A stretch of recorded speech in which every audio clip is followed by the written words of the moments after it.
सजत बड़ा कहे दुल्हन का ये कहे हे राजा पहिल नियन नहीं माने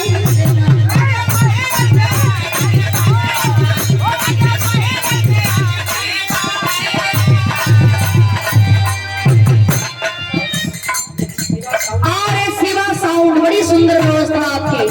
आपके द्वारा सम्मान किया गया 50 रुपया दे करके बहुत बहुत मैं स्वागत सम्मान करती हूँ। बहुत बहुत धन्यवाद।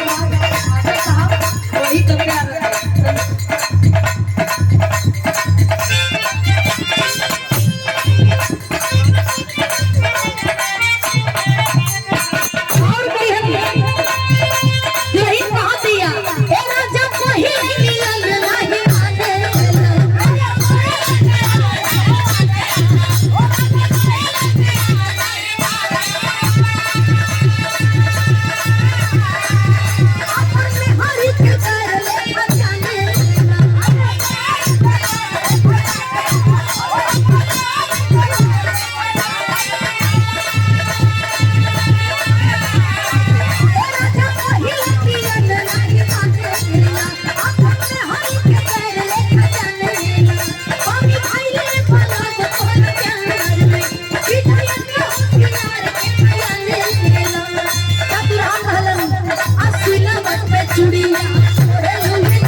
लेकिन ध्यान काहे हटावत रहा यही कहे का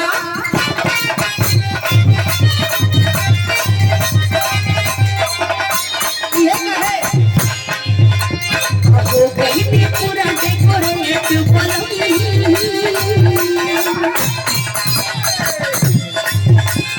हो गई पूरा डेकोरेट बलून कर जाए पर नहीं